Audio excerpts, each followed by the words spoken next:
All right, guys, we are back here with Fast Forward. It's just going to be myself today, my colleague Natasha. Just had a couple things to, get through today. But obviously, we wish she was here.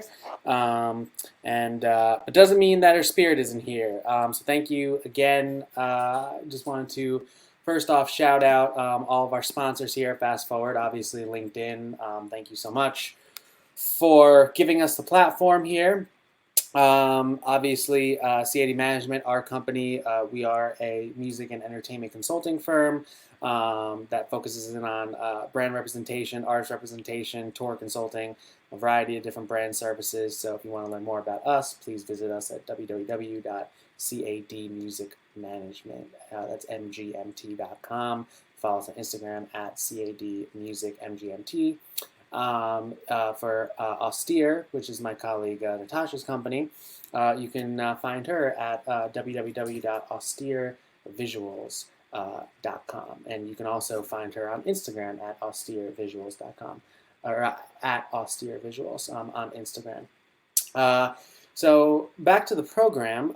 We have a really awesome panel for you today. We have probably one of the most seasoned executives that we've had on this show. Laney Stewart. He's not only just an amazing music producer, but he is the CEO of his own entertainment company, along with a variety of different, songwriting credits, production credits. He really understands not just the art of production and songwriting and how to actually create records, but he's also on the side of how are we thinking about breaking them. And he's been on the executive side for quite some time, so we're really excited to have him come on in. So I'm just gonna have him join in. How you doing, Laney? Hey man, All right. what's happening? Thanks so much for having us here, for joining us.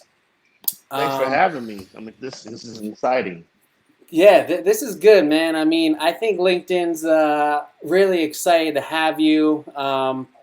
So to start, before I even get into any of the questions or DMs that we've been getting, and LinkedIn's asked us to ask you, just Hmm. give us a little background about yourself. I mean, you've been in the music game for so long, with so many different accomplishments. So would love to have you kind of give some more background on yourself. Yeah. My career started at a very early age. I've been working in the business for a long time. Um, an extension of my mom and her sisters, who were professional background studio singers. So I grew up kind of in the life of the music industry, going back to the '70s as a child and watching them, and got into the jingle business when I was about 15 or 16 years old, and opened my own house and was successful. Um, was writing songs, and got a publishing deal.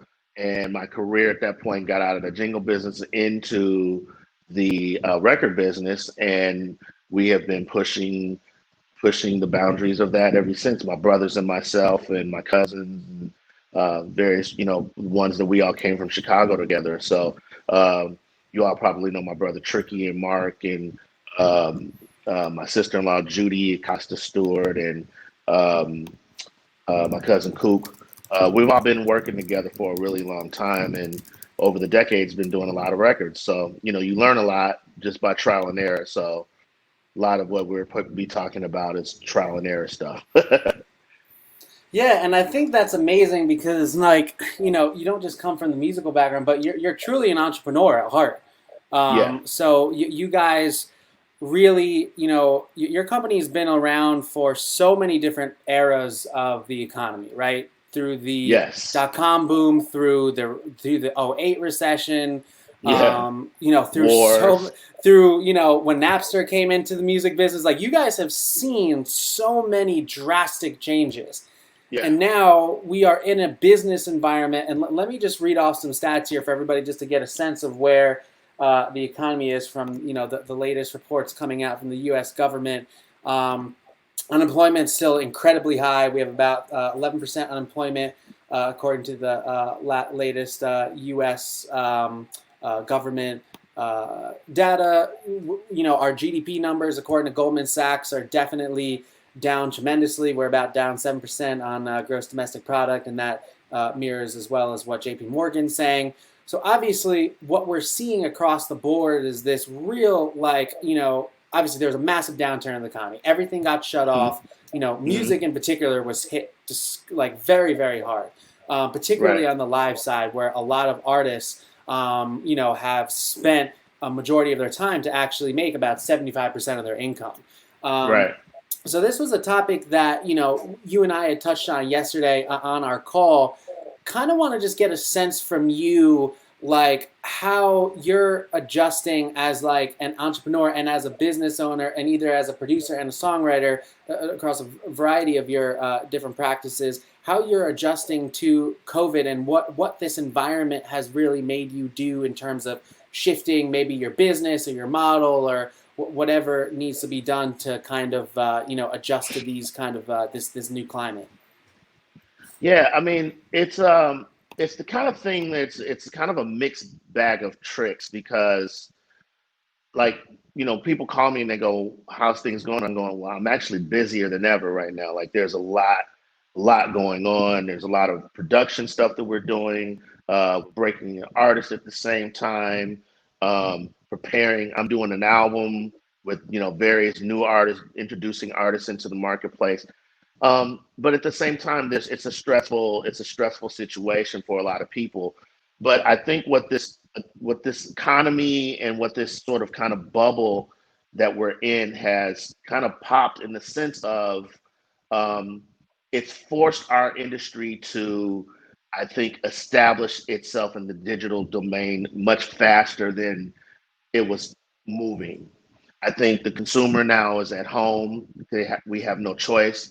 So, the options now start to look, well, okay, I've done the Netflix, I've done this, I've listened to the music, played video games. People are really starting to go, okay, what else is out there?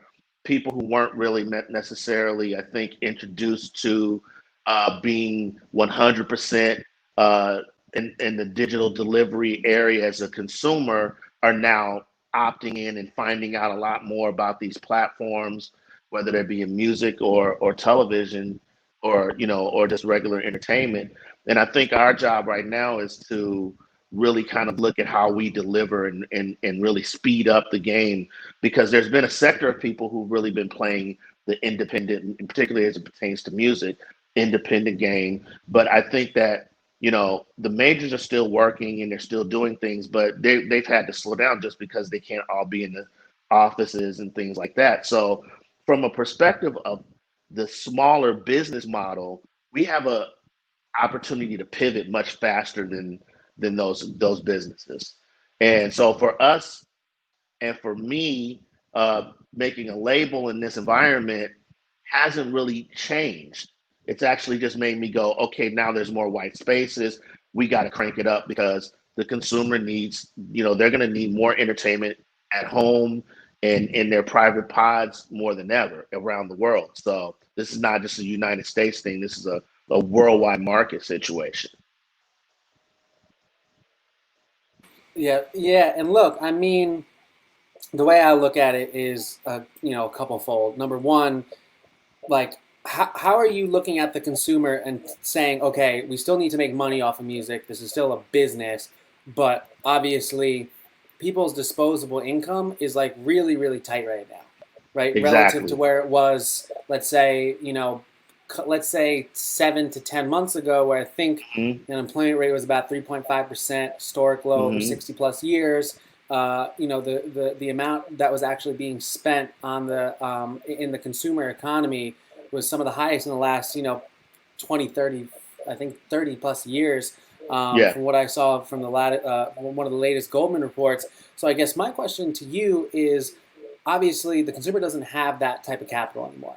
How are Hmm. you looking at going to monetize music today from any of the facets that you currently operate in, whether it be the producing side, the songwriting side, the management side, the label side? Really curious to get your thoughts on that.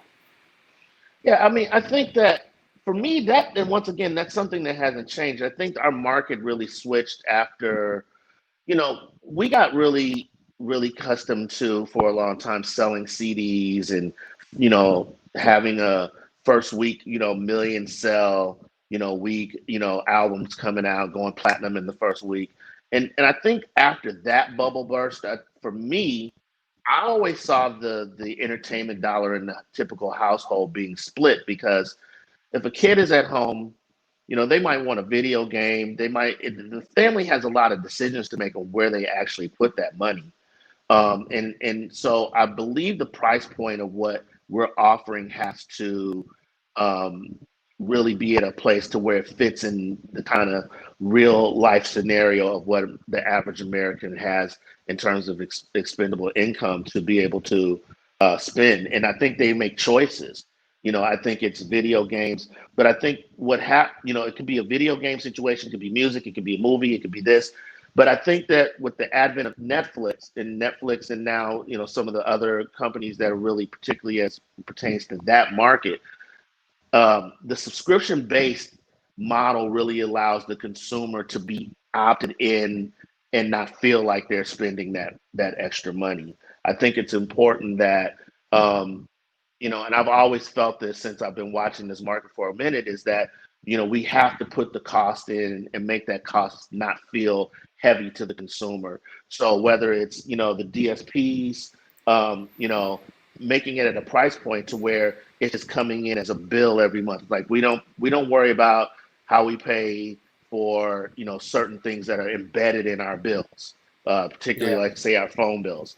Call waiting is the cost that we pay. It's just embedded in the package. And I think that that's the same way we have to really look at delivering the price points of our entertainment packages so that people don't feel like I have to make a choice at the end of the month. Now, we all do, and I've done this, and something that I have to manage is, over a period of time, I realize I have subscriptions to about a million things that is coming up to, $150 a month, let's say. Yeah. Yeah. Yeah. um, some of those things have to be managed to go, okay, you're going to see people, going, do I use the Disney Channel? Do I use the Disney, am I using these various different things, Netflix, making decisions on the best content? And that's where it becomes a competition as far as I'm concerned, because then you're talking about who's making the best content. And that's always been part of our business. So um, I think if we're giving more delivery platforms that are at price points that the average American doesn't feel like they're having to make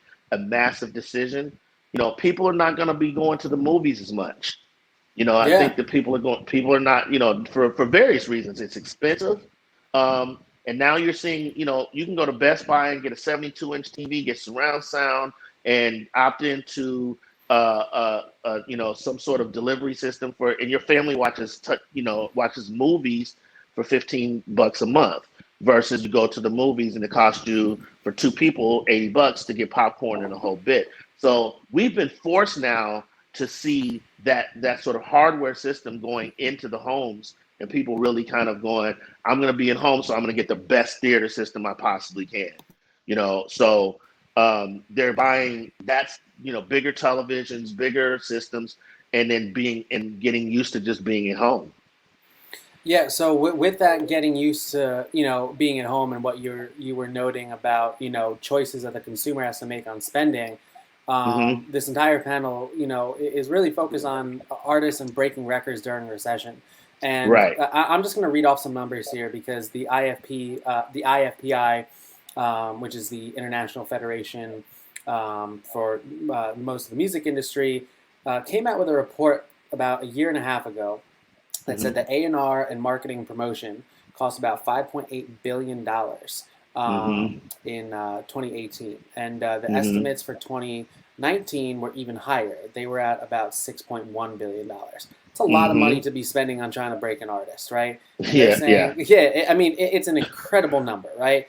Yeah. So, I'm looking at this and I'm thinking, obviously, the environment's not going to change for probably a year or two, right? This entire situation is going to need a lot of time to heal.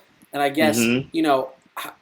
as a label owner, how are you even thinking about breaking an artist? Like, there are the levels of like the Rihannas of the world, the Chris Browns of the world that are really established, that don't need that amount of like money to necessarily maybe boost them to where they, where they're going to Hmm. see really, Yeah. returns on their, on their music, on the production that they put in.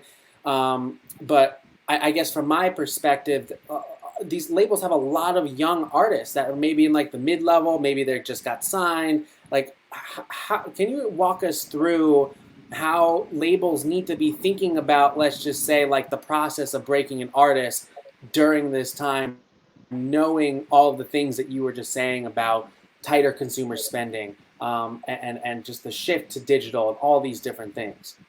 Well, I think on some level that may be potentially the scary area for certain labels. I'd probably say the big three, because they just don't have the ability to move as quickly to the change. Um, but I think that the good news on that is that we've been in this space for a minute. I'm a big fan of the independent label. Obviously, I think that it's been a huge part of our industry through the history of our industry, and with that, I think that it's important that the cost of where they're spending money and where you spend the money to get the fan and how much it costs to acquire a fan becomes something that we understand. I think there's such a gap between kind of the business model mindset of the majors and the sort of kind of renegade aspect of the independent. And we've got to close that gap to back to where it was probably prior to, some of these really good and historically based independent companies that were functioning almost as majors for a long time, that were the A&M records, the Motowns.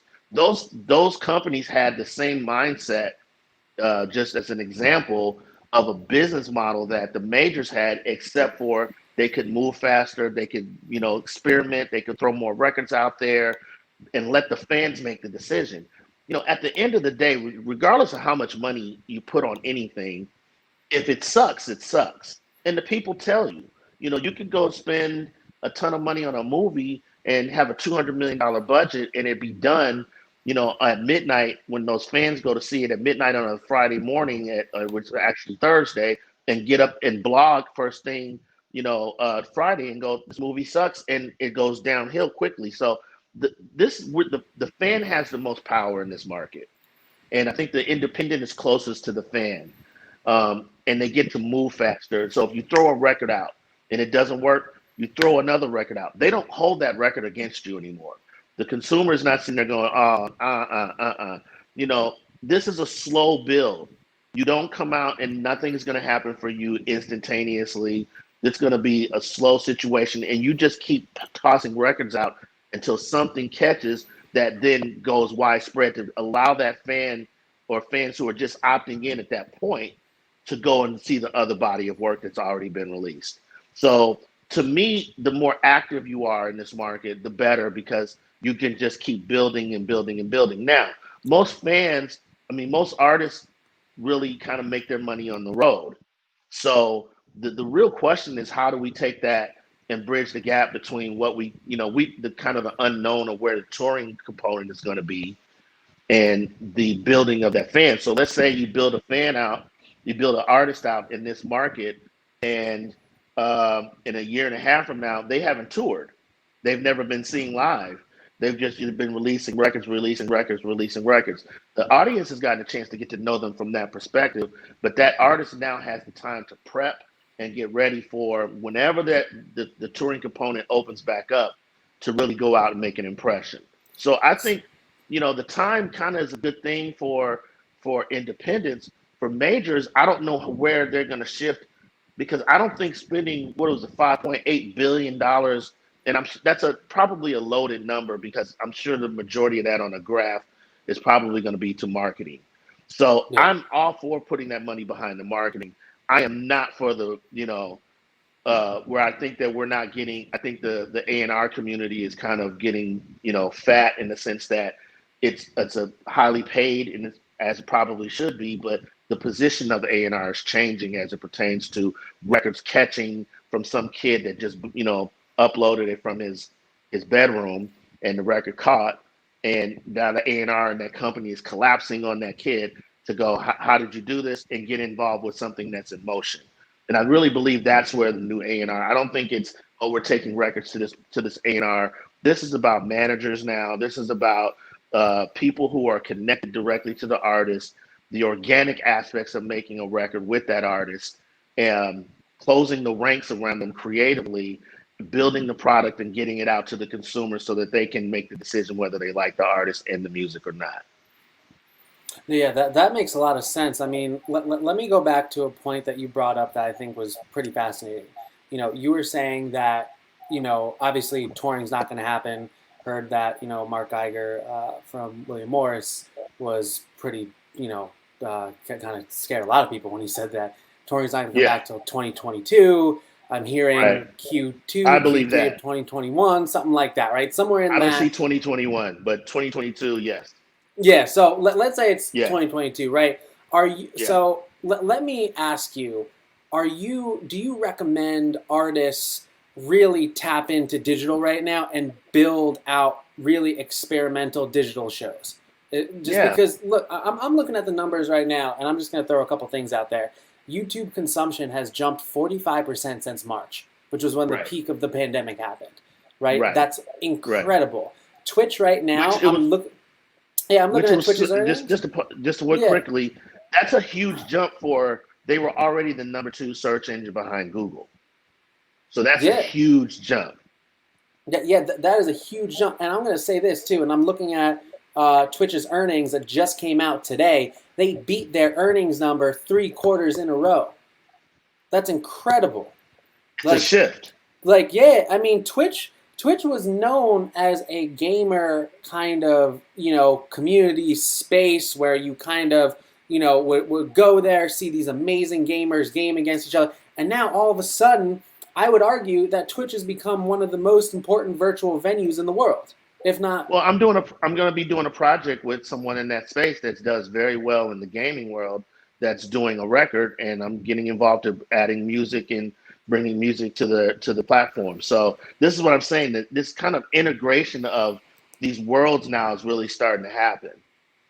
Yeah, so I'm just looking at it and I'm like, my God, I'm like, the amount of digital consumption that's happening is just off the charts, like you were saying. So I want to hone in on that point that you were saying that independents have more of the flexibility to, drop a record, really feel the market, and if it's not like really hitting, they still have more content. They're able to drop it immediately, and then the fan kind of like forgets of that record, and then they really try and attach to something that they Absolutely. really like with that artist. So, do you Absolutely. feel like that strategy is just even more important with so many more people spending time across social and digital and just spending time on the internet because they can't go out to bars, they can't go out to all these different places that was there. So, I mean, what is your recommendation in that space in terms of like release strategy relative to the amount of digital consumption that's happening?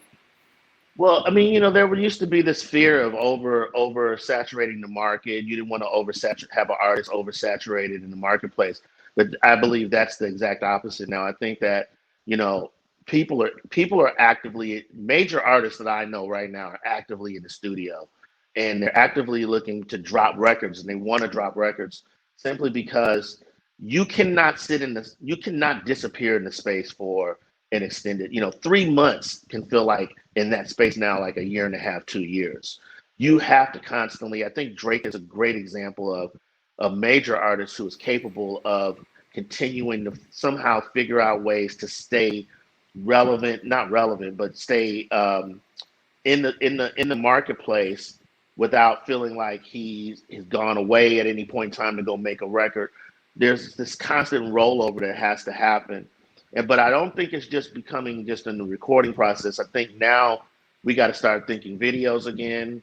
I think the video component is going to be, I think the looking at creating some sort of platform to do live performances through digital, which we talked about yesterday, is going to become a really huge aspect of the future of touring components, simply because even when we come back, and if let's say it's 2022, the perspective on that may not be the same as what we're used to. I don't know if everybody's gonna, look, I love going to the movies, and when the theaters open back up, even being a theater going into the movie guy, I'm not gonna be running right back. You know, um, and as much as I would love to go see a movie at the theater right now, I'm not just getting ready to go run. And I think the consumer may feel the same way. So when you're talking about concerts and you're talking about shows, whether it be 500, 500 people to 10,000 people, people are crammed up with each other. I think you're seeing the same situation with the NBA. You're seeing it with baseball. You're seeing it. They're trying to figure out a way how to serve their product without having people be there, but still have the experience. And I think there's something to be learned from what their ups and downs are going to be through this process. Um, but I think finding a way to put on a dope ass show digitally, for somebody to, and you do 3 nights and people opt in from all over the world. You pay your ticket and you sit there and you sit at the crib and you watch this movie. I mean, you watch this show, this concert, or this small venue performance is the things that I think in terms of the creative delivery thoughts that we have to have moving forward. Um, I think the one thing the kids, they don't have any preconceived notions about these things. They may not know how to monetize them in terms of how they're delivering their music and their content, but what they do know is that they want to get it to as many people as possible. So you're going to see these ideas kind of recklessly coming out of people who may not monetize it, but actually induce an idea of where the future is going to look like from, I think, the younger generation. I mean, I think the future is really bright, right? I mean, I think when I so think too. about where touring has gone since March to now, the brightest spot for me was Travis Scott's Fortnite collaboration. Hmm. I thought bringing hip hop into a game like Fortnite was so groundbreaking. I I think a lot of people appreciated it, obviously, because it was an amazing show. If you got to tune in, I'd highly recommend looking up on YouTube just to experience it. Yeah. But that was groundbreaking. Like Travis Scott, like I think that's a real iconic piece of his entire legacy now is allowing hip hop to enter into the gaming world because the gaming world was so predominantly dominated by dance music for so long, Exactly. right? Like, Exactly. and I'm looking at the hip hop community and I'm like, man, I'm like, he has now opened the floodgates to say, wow, like hip hop can be here. And like, who knows? Like hip hop's already dominating the streaming, the streaming catalogs in terms of the amount of streams happening across all the DSPs. And who knows, if hip hop takes off in gaming, it could just be a massive Well, opportunity for these artists. I mean, here, look, this has been going on. This is the gamer's little secret that has been going on for probably, I would say, at least in the last 7 years. When they build out, these games and people are opting in and listening to these games. I've done music for them, and they have their own chart. It's its own ecosystem. And I've had people call, like, oh, I love that song. And I'm like, what song? They retitled something or Yeah. something that I did, but I didn't know what song it was. And then come to find out it was, oh, it's that. But in that game, it's popular. And I guess, they were, what I was shocked as was to see how within that ecosystem and the labels figured that out because they're trying to figure out how to get in. Those guys understand what they have. They understand the platform and the audience that they have, and now they understand that they have their attention. So there's so many things that's going on in that space that they're selling, they're upselling, that people are getting that we just don't know. The mainstream doesn't necessarily know about because whether it be music or caricatures or things like that that people buy into, those things are now being monetized in that world, and it's been Yeah. going on for a minute. And it's now with this atmosphere, we're going to probably start hearing about it more outwardly, but it's been going on for a minute. And all kinds of music has been in that space. So let me ask you this too. I mean, this is an argument. We had a couple of venue owners and promoters on this show before, Hmm. and they made a really strong argument. And obviously, um, shout out to all the independent venues out there. I know they're fighting right now to get Hmm. funding from Congress. They made an argument actually not even an argument. There's a statistical argument that they shared, and then there's a music industry argument. The statistical argument that they shared was for every local show that happens, $13 is generated within the local economy. So they made an economic argument about the importance of independent artists, growing artists, and the importance of that driving economic value within a community, a city, etc. Their other argument to the music industry was this. They were like, listen, our independent venues, we're talking like 500 cap below, have been breeding grounds and seeding grounds to building artists.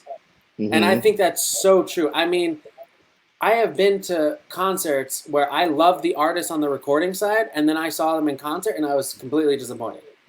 Yeah. And to me, the live show is really the big differentiator between, am I just going to spend $9.99 a month on a Spotify subscription and maybe stream a couple of your records, or am I going to be that fan that buys your merch, that buys your vinyls, that buys all this different stuff around you because I love everything about you, and I'm willing to invest the time and the money, and you know, and just to kind of be a part of your thing. So let me ask you, with all these independent venues struggling to make ends meet, to honestly survive, to open again, if independent venues do not open again across the country, and I heard a staggering statistic, the National Independent Venue Association said that 80% of venues will go bankrupt by September if they do not get federal funding. If that happens, do you think that that's going to have a really negative impact on the ability for record labels, managers, and artists in general to actually break into the mainstream? You know, it's such a tough question. I know it sounds simple, but there is the aspect of the allowing businesses to just naturally fail. Sometimes this is, some of those things that just happen, whether it be because of technology. I mean, right now, even when you're in LA, there's businesses that I've, when you drive down the street that I know that have been in business for 30 years here that are no longer in business. And it was a natural death, due to a circumstance. I don't know that those businesses, you start having the argument versus art versus commerce sort of vibe. I think there's a lot of things to make the argument that the funding should come from, maybe the government can prop them up, but that doesn't necessarily mean that they're going to still be in business when this whole thing shakes out. But I do think that it's their duty, as it is all of ours, to rethink the marketplace. I think of some of those, 500, what you say, capacity clubs. If they have a name brand, to start functioning on their brand, and then get into the digital space. Maybe from a different perspective than they've never been before. Maybe their perspective was just putting on the shows, obviously, and people coming, but then you got to rethink your model. In this new space, we're not going to avoid. It was slow, and so I think these companies, these businesses, might have had the same effect some period more time, down the line, because we were moving towards this sort of digital, pure digital world, slowly. But what the pandemic has done is just rushed us right into it. So, some of those are just going to naturally fail. I hate to say that, but some of those are also going to spark some new ideas that are going to push us into the future, and then new businesses will flourish around it. So let me go back and ask you a little bit about the music creation process. Obviously, you're a producer, songwriter, a litany of different credits. Are you finding it, like, are people still going into the studio? Are they just not like social? Like, are people still traveling to go meet each other? Like, what is that process like today? Because I know what it was before was, maybe people would come into LA for a week, maybe go work with somebody. Like, travel was happening. And again, the only reason I'm bringing this up is because, I saw on CNBC yesterday that the airline business is obviously getting hammered, right? And they released reports on nobody's taking, planes anywhere. So my assumption is that there's a lot more records being collaborated on virtually, the same way that there is in the workplace. Everybody's kind of doing it virtually. So kind of walk us through, that new working process. Is that how it's happening? Is it harder to write these really great big records, or is it just something that the creator community has to shift to? What are your feelings on that end? I think to some degree we've been there already. I think the process of laptop working from your laptop, in-house studios. I've done records with people who I've never seen, or we've had conversation on the phone. If I'm mixing with Jason, I can be in Atlanta, he's here, or any mixer, pressing anybody. I'm doing, literally mixing. I could be sitting in a restaurant checking a mix. Um, and that's a totally different, environment than going, oh, I'll be down there to hear the mix in the studio. I'm literally listening on these, and then hitting him back and going, yo, bring this up, give me this, give me that, let's reverb. And we having those real time conversations. I think people are making records in their pods right now. And I think they were making them somewhat in their pods. And then before the pandemic, going to the studio. I like today is a perfect example. I've been looking to order these Barefoot 2 speakers that everybody I guess has bought them because they're all at home working. And so I'm trying to get a speaker that's in the in at home that I can use, that I really feel is going to be a much more not just a temporary speaker that I'm like, oh, well, we're home, so I'll just use these. Like now is, oh, we're home and I need this. And so I'm willing to spend more money on that speaker because I know that I'm going to be working from the house. So my investment into equipment and my process has been one that's, once again, kind of all digital. Like it's Yeah. headphones, it's small speakers that are very effective. And like I said, I'll send a record over to an engineer to do the tuning. He sends it back to me. Anything that I need, it's just going out. I don't have to see anybody, and we'll have a conversation like this, and so I see this being more the future. It's going to drive production costs down. It should drive production costs down, so that, and unfortunately the studios are going to suffer in this environment as well, because nobody wants to really be kind of in the same space, close, with no ventil. We're in submarines for the most part. So, Yeah, I I mean think, that brings up a whole different point. It's like, I know studios in New York City that have tremendous rent, tremendous overhead, yeah, and yeah, I mean, like obviously, Governor Cuomo's orders on stay at home and essential businesses only open. I mean, that shit really hurts. I mean, those businesses in particular, right? Because yeah. I don't know what the margins are on paying rent, getting all the bills paid, paying all It's your a very staff small to, margin. It's a very yeah, small margin. I mean, we have a studio in Atlanta, so I don't think we've ever made any money on it, really. It's for us, it was always a loss leader. And up until the pandemic in February, we were there, and we had clients that were in and coming in and out of the studio. And then because it was the facility was something that was always ours, that over the years started to get rented out more and things like that to high level producers. Um, but it soon as February everything hit, it went like we closed the studio. I mean, we didn't want, I was working there, Tricky was working there, and we really wanted to kind of close the ranks of everything, even with yeah, the staff. So we just shut it down in February, and we kind of went into self quarantine. And even with that, he took and put a setup at his house. I took and put a setup at my house, and everybody just kind of went their separate ways. yeah. That's incredible. And you know what? It's funny because I had a call with one of the leads at the at Reverb, the company that licenses out all the Reverb software, and they Hmm. said some amazing statistics to me. They were like, "Listen, since March, we've seen an increase in 60% plus downloads of their actual software." And they were saying, That's all I. "Look, we're Yep. we're looking at it because it's like, man, like a lot of people aren't going to the studio anymore, so they're building everything in the house. Like the house is Yep. becoming." like the bedroom studio, like as like maybe obviously it's become a more popular thing over time with the equipment and everything, and like everything becoming a lot easier to bring in. But now it's almost like you have to have it. It's like Yeah, I every mean, I have a producer. system. Yeah. Go ahead. No, yeah. Continue. I mean, my system that I have right now is better than any system I've ever had in, period. Like I can do, there's no mic I can't get. There's no, there's nothing that I can't do with my system right now that I would normally do in the studio.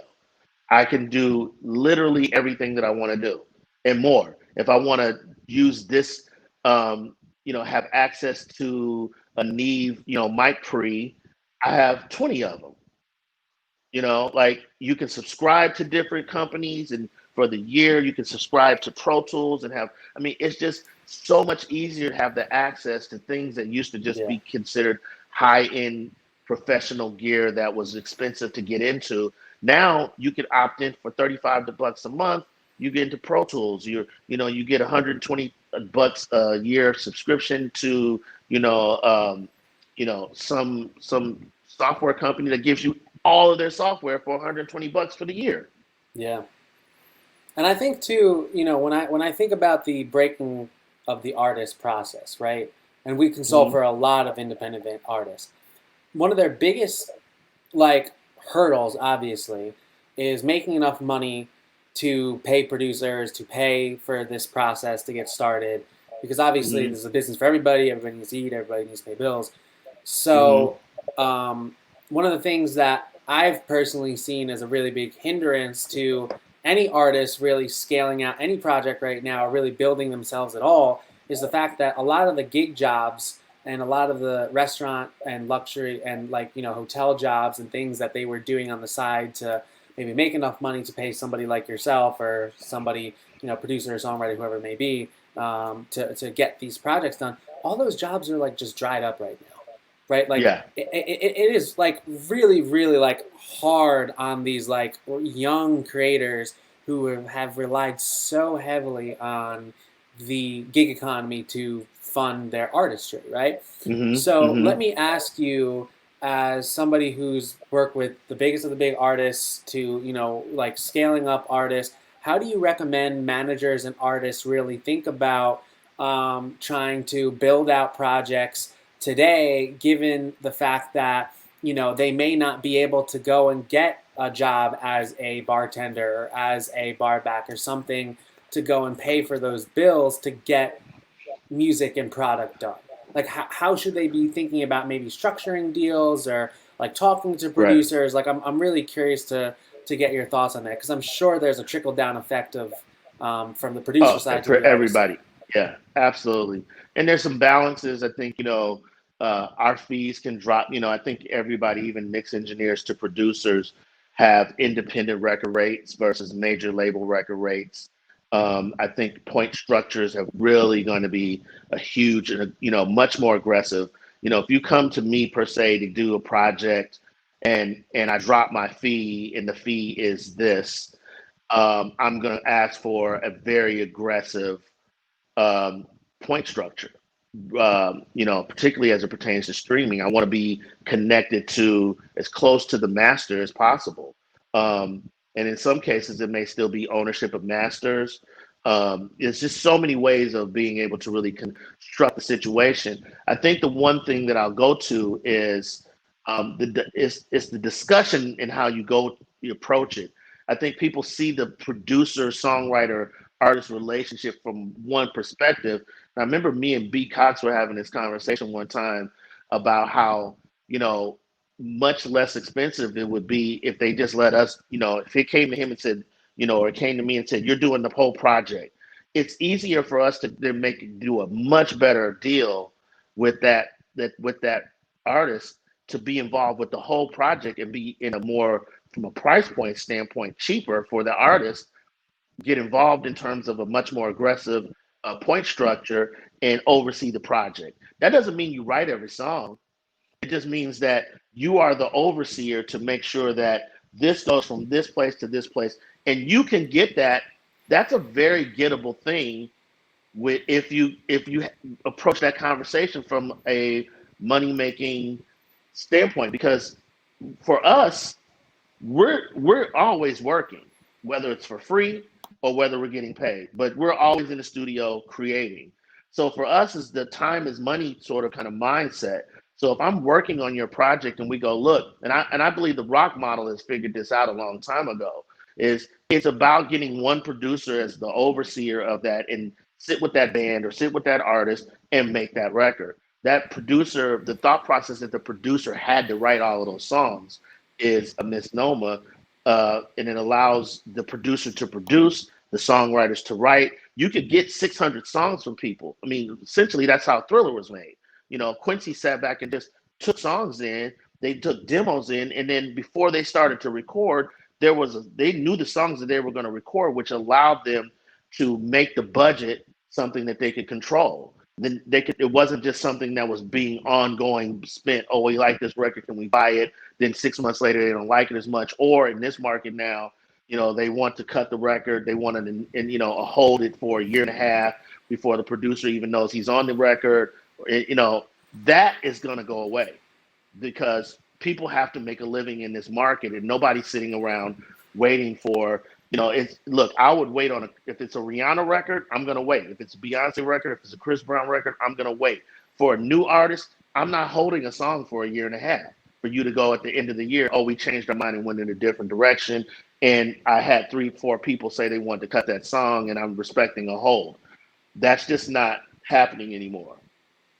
Now it is, if you want me to get involved, how many can I get involved for? Let's set a price for that. Let's lock it in. We got 3 months to knock this thing out, and let's go. Period. Yeah, and I think that's amazing the future. Advice.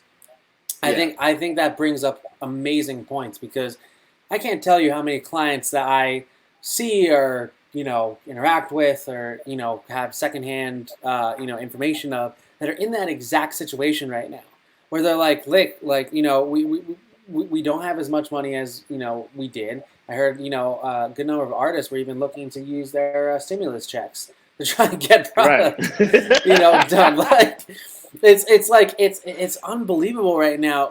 Just how tight the pockets are. That's why I thought your point on going to a producer and not just trying to get one song, but trying to build out a holistic project that allows for more flexibility within the agreement is just really helpful, I think, for artists. Because the way I see a lot of artists approach it is they want to go to this producer and then that producer, and they just want to like mix and match all this stuff. And it's just like, right now, Sure. I don't think that may be the best way to go about it, just to even create anything at this. It's too expensive. I mean, yeah. You're looking at taking everybody's fee at their highest point. So you want to go get a record from a producer that is normally $30,000, $40,000, $50,000 or $20,000 or $10,000, whatever it is, because there's no flexibility for them, because it's a one-off. But just in any business, the more you buy, the more we can push the price down per unit. So if the fee was a $25,000 fee per se, and you want to do 6 songs, well, we can settle to $12.5 a song at 6 songs. Now, that's not to say that you have that overall budget per se, but you see the point of the kind of the metric of what I'm saying is that if you even push that on a smaller scale and say, I've got $3,000 a song, I'm not working for $3,000 a song, but if you want me to do the album at 3 or 4 or 5 or whatever, there may be a way to make that work, because then we're looking at a cash value of us, that my time is being taken care of. But at the same time, I know that if this project is successful, I can attach myself to it in a way that will set everybody up to win.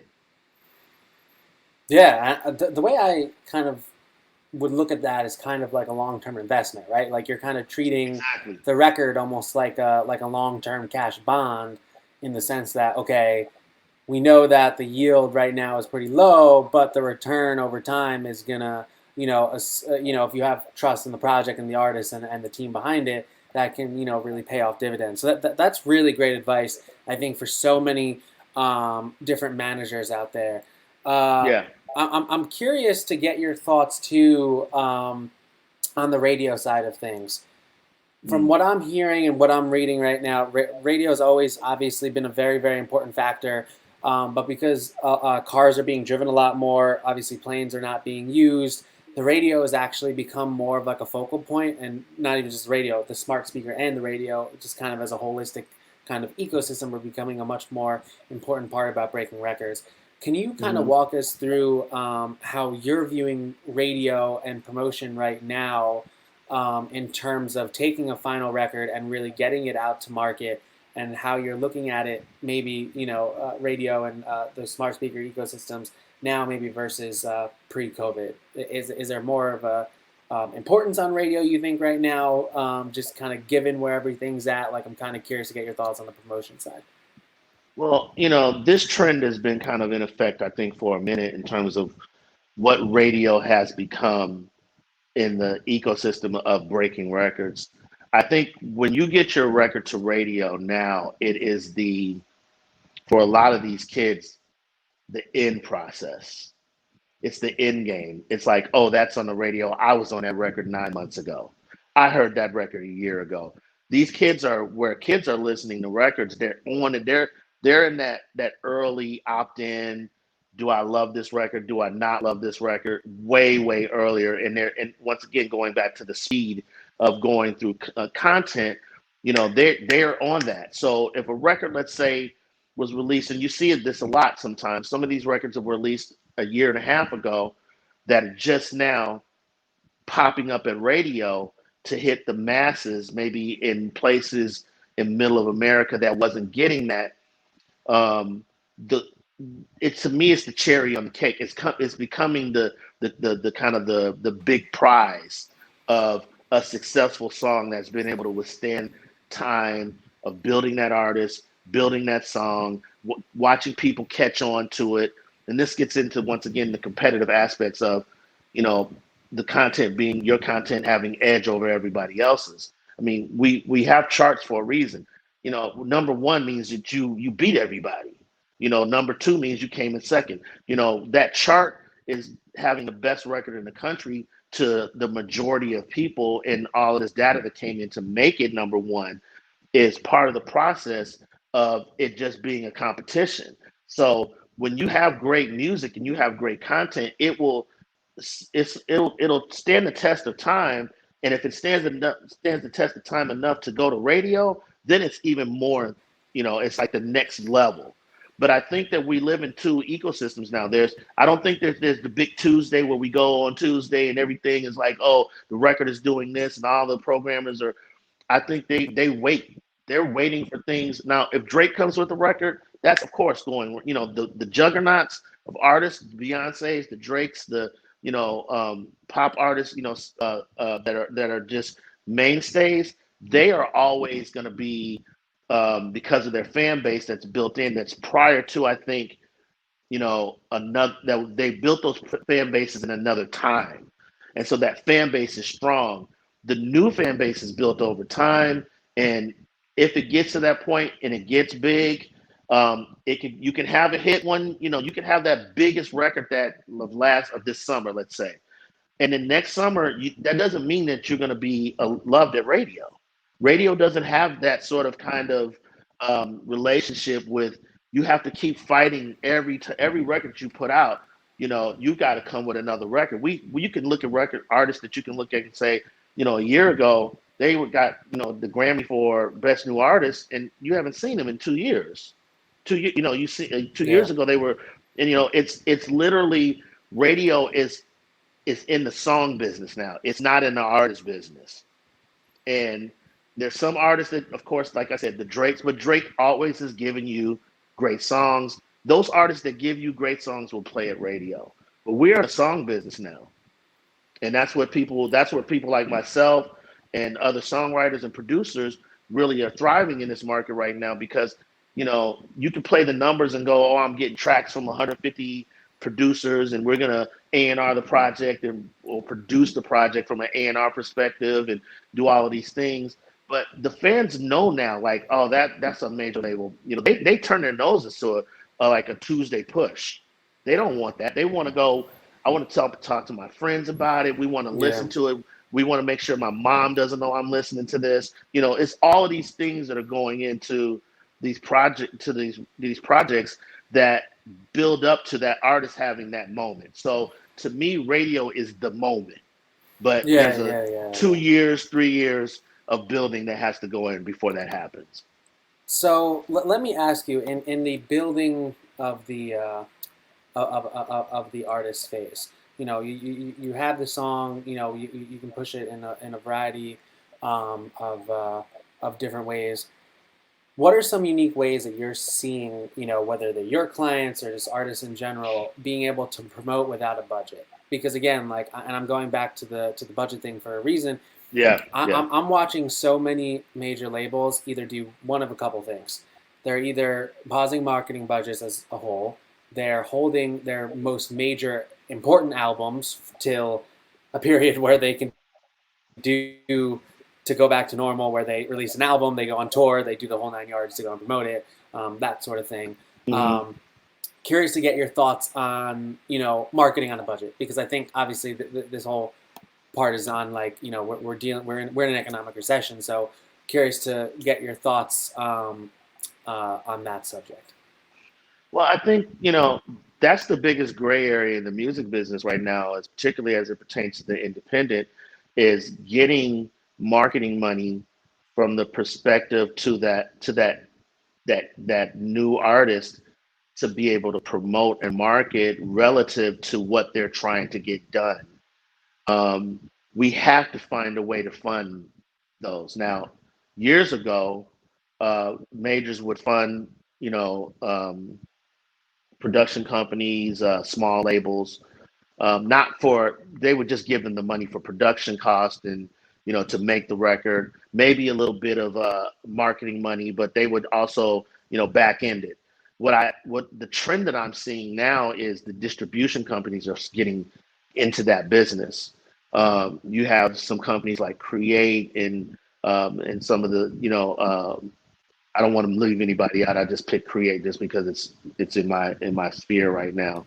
Um, but that are sitting down with artists and going, how can we help you?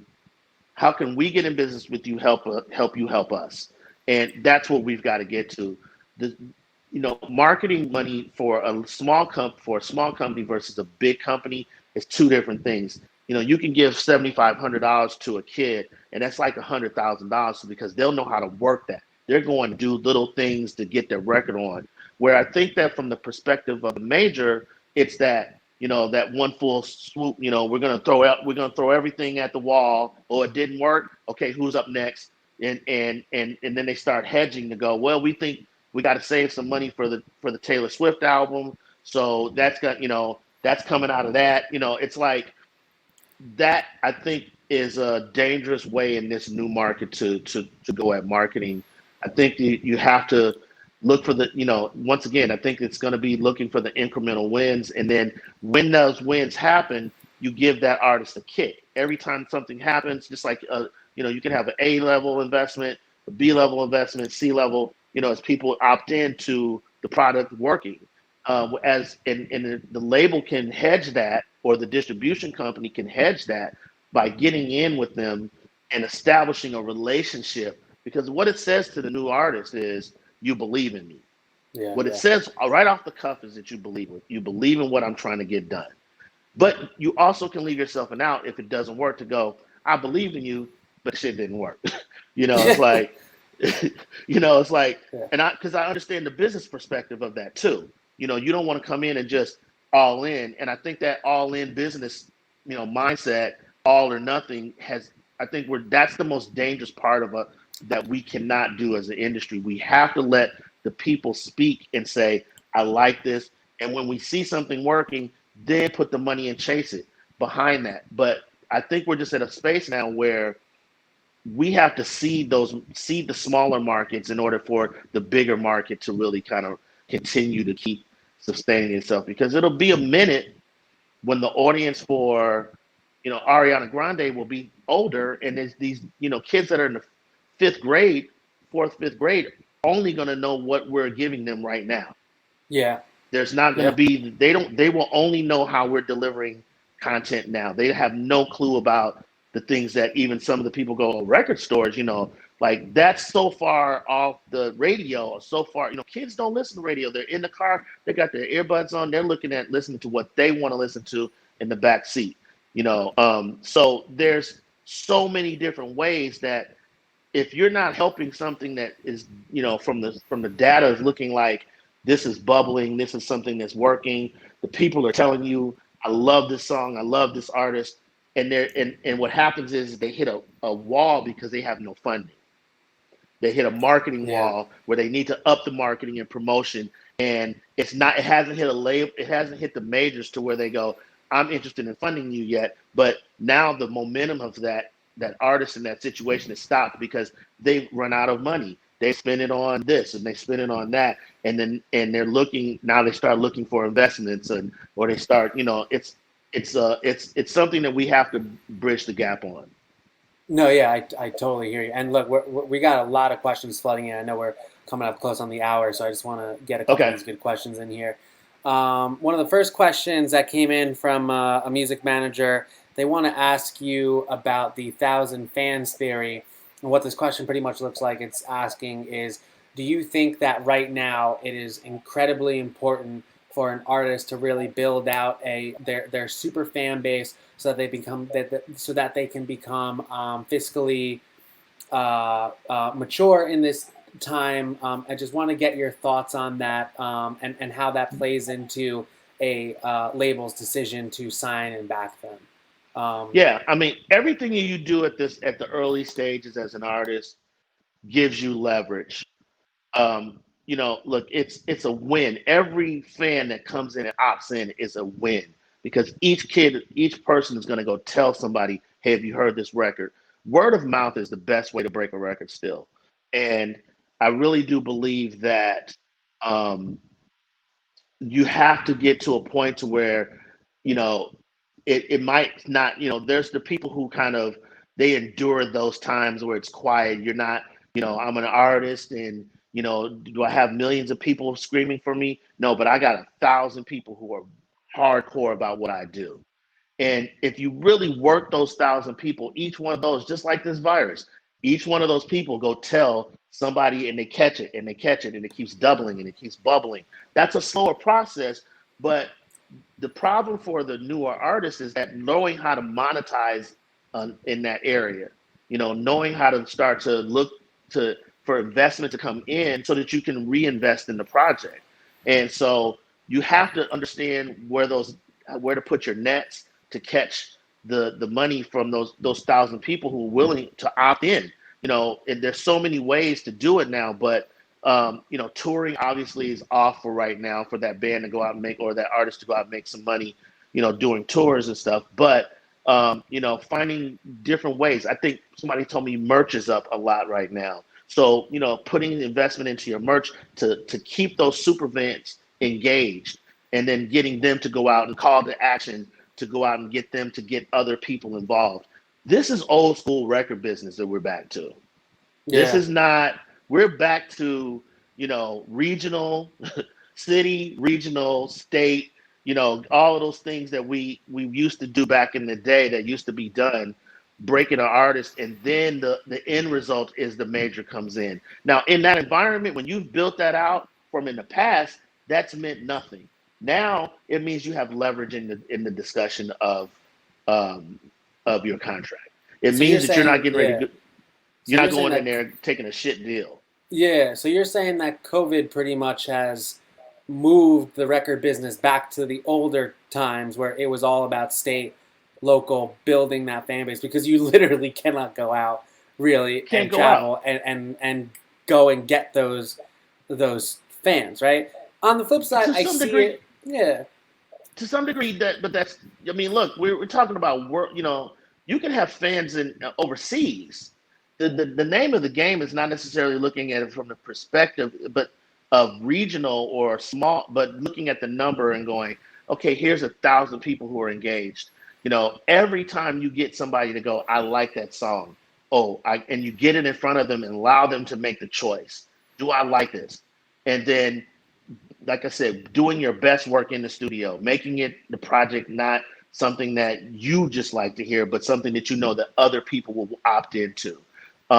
These are all things that go on in the thought process of the studio. But if you put that out, you got to remember in this digital space, it's going around the world. So you can have people who are opted in London, that on a band or an artist that's in Calumet City, Illinois.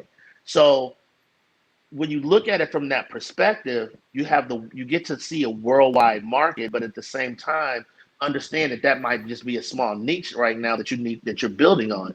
But if 20 people get into you, keep building.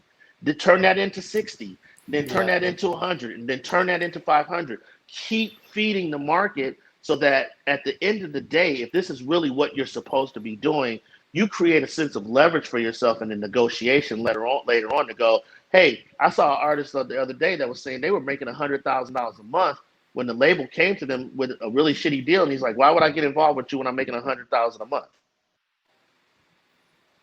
That's just somebody who built out their own business. Yeah. So, So we got one last good question here that we Okay. want to get your take on, Okay. and it's about marketing and content.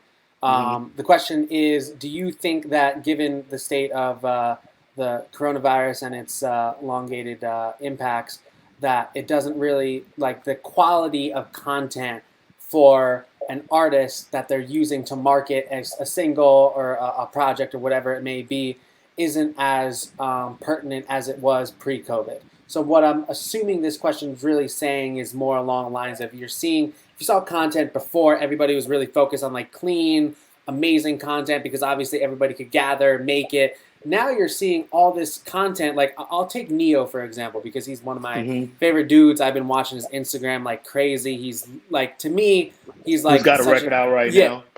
yeah. Yeah.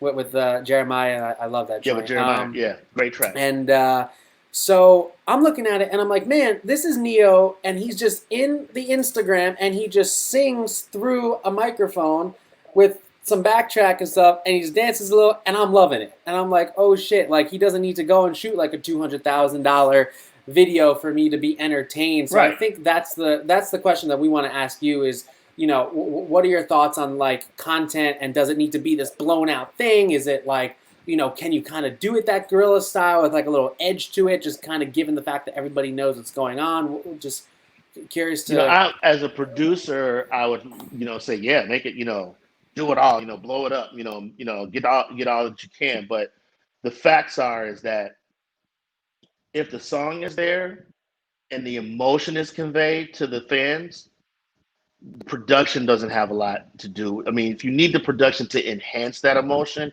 but that's what you're selling when you're selling a song, you're selling the emotion.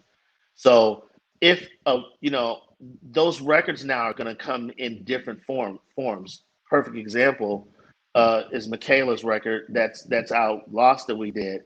We haven't even gone to mix with that, like that record. We haven't gone to do the record. We broke that on SoundCloud. Like it was a record that Mark was like, yo, let's put this on SoundCloud. We saw the numbers go up, and we've been pushing the record, talking about breaking an artist in this climate. She's that artist. And Lost was that record that came first. But that was literally, to be honest, and I don't know if anybody's going to kill me for saying this, but that's the vocal board mix. Like, that's not the full record. That's Is what it she did the really? Oh vocals. my god! Yeah, like yeah. And we've done. And my manager is always on me like, dude, this record is ready. And I'm like, no, it's not ready. I got to do it. And he's like, dude, put the thing out. Like, Yeah. that's as a producer, I fight that because my job is to always make it, put all the bells and whistles on it. But pretty much the first day, if you got that record, when you write that record, this market will accept it if it's that joint. Like they're not gonna hold it against you that this has got this is distorted, or this has got they heard a pop, or that's not being held against you. But if you got the song and you can start breaking it in the marketplace on SoundCloud, which I think is a great place to break music, like that is where we are. I call it from the kitchen to the table, and I've always wanted that as a producer to be able to take the music from the kitchen and not have it sit someplace in between for a period of time, and then try to serve it to the public and go, hey, do you like this? and they go, well, it feels like it's been sitting for a minute. You know, Yeah. now you can go, hey, you like this? And they can go, nah, yes, no, and you know immediately. And then when that happens, then you go in and we do more, you know, we do a little bit to enhance it, to bring it up to speed to maybe where radio needs to hear it. And what, like I said, when it hits that final, that next level tier. But no, I think now if you got the record, go with it. And hip hop has shown the way. Like I've watched guys do, you know, 20 records in a day and then be like, yo, why can't we come out, you know, can we come out with this tomorrow? Like, and that thing be up the next day. Damn. Yeah. Nobody's waiting. Yeah. Nobody's waiting for, oh, we're waiting. Like people want to get a reaction because sitting in the studio, you're blind until you get that until the fans get to tell you whether they like the record or not. It sucks. The DJ gets to go out there and he knows if an EDM DJ goes out there and he has a record, they immediately get a feedback because they get to go play it. As a producer, you're waiting for that moment for people other than maybe, you know, a handful of people to say that it's dope or not. And Yeah. that voice outside of that room is the one that matters. Yeah, and I think that goes back to, you know, your point on like marketing content. It's not all about like right now like the bells and whistles, and I think the versus battles that are happening are like a great example of that. Is Absolutely. like the one that I love. I forget. I think it was. Um, there were so many good ones, but just like in general, how they hold the camera, it just the content feels human right now. You know, it doesn't Yes. feel like there's a 70-person production team there like doing all this stuff. That's why I love Neo shit right now. Is because when Yeah. I look at his Instagram and he was playing the one with Jeremiah and he was just in this kind of thing. It literally like the content felt so human to me that I was like, oh my Yeah. God, I'm like, this is kind of like him actually being in my living room and like I'm hearing this right there with him. So I totally understand what you're saying about it doesn't need all the bells and whistles right now, and there's like an acceptance for that. And honestly, I think that makes it cool and gives it an edge, you know? And that's So where hip hop is going to continue to keep winning because hip hop has an attitude that rock used to have that they could never do in rock and roll, and that is it's we don't give a fuck. This is coming out. We don't care about the results. Like boom, let's just. We thought this shit was dope. Here's the camera. We look at us. Boom, it's out. And people have broken records on literally just going live while the record was being made, and everybody going, "What is that? What is that?" Boom, it goes up, and the fans flock to it. yeah, totally. And look, I'm going to bring up your example for Create Music Group because I read that with the Takashi record that they broke with Nicki Minaj, they shot that entire music video from his house and did kind of like everything like within like obviously like a really constrained setting.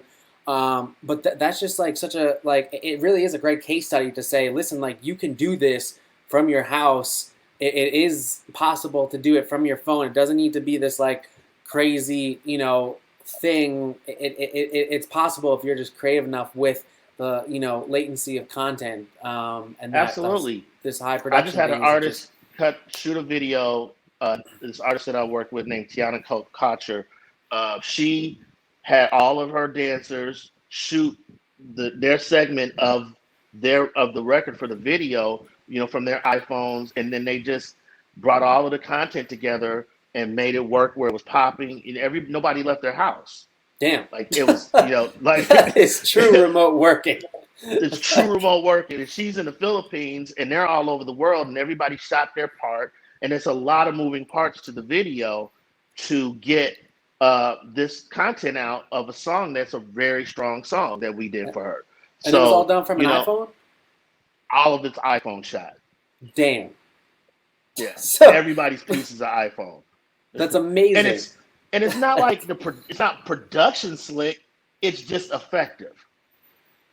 And look, effective is good right now. Like that's what people want. Like they Absolutely. just want effective. Like I said, like the human element just makes it so cool. Like I know I used this example a couple times, but if Neo had gone on and done this like massive production for his show, like I probably still would have watched it. But like Right. I probably wouldn't have been like as attuned. Like I just love the fact that he was in his room. There were records in the background. It was just him. Like it was just kind of like this human moment like on Instagram, and I was like, okay, like I'm definitely like vibing to this. Like I think it's Yeah. amazing. So You bought in. Laney, I just want to say thank you so much for your time to come on Fast Forward here. We just want to, give you a moment to either share a prediction on what you think about post COVID-19, and also share, how people can get in contact with you, or where they can follow you, or because I Yeah. know you got a lot of great stuff going on. I know people want to keep up with that. Yeah. Just in terms of the future, I think the future is bright. I think people that are in our industry should be very excited about the future, but at the same time, I believe be very innovative. Try things that has never been done before. If they fail, fix it. Tidy it up and keep going. But also, I want to say, me, Mark, and Tricky, and Judy are and Morty are going to all be on my LSU Talks Thursday, speaking kind of in this same general about building an infrastructure to empire. We're going to be talking about the importance of building an infrastructure around what your content business is, and so. That's going to be Thursday. And there's going to be, you can just opt in the same way. I'm going to change the link of my bio and Laney Stewart on Instagram, D Laney Stewart. And so check that out and come and see us. And I got also the LSU Talks where we have these sort of conversations. And I'm going to be having this week is my brothers and my sister-in-law on. I'm going to be having a lot of friends come on, and we're going to discuss the business. Of what we see in the future, how we got to where we got, the different things, the conversations that we just normally have amongst each other. We're gonna have in front of as many people want to come and join us. Yeah, we'll definitely make sure that we link for everybody watching the recap to Laney's Instagram and the stuff that he's doing with LSU University. You got to tune into LSU University, man. Like, I loved the last episode. That shit Yeah. just like was Well, so insightful. this one's gonna be crazy because no one. I mean, this is more of a look into how it really is with the three and the four of us, because a lot of times people never see this part of it, how kind of where our heads get together. They kind of see the outcome of it. They see the success, and they see the studios, publishing companies, da da da da. But what we're going to talk about in this particular situation is how the challenges, the ups and downs, the purpose of it more than anything, and how it's affected our ability to be in the business for 31 years. Yeah, and honestly, like, I'm looking forward to that because I personally feel like you guys are one of the last few family business run entertainment companies. Like, there are Yeah. so Yeah. few of them left. And Yeah, let's hope some more get that. Let's hope that these discussions help people get to that space. yeah, and I love the fact that you've always, remained an entrepreneur, and, you've always, promoted business development.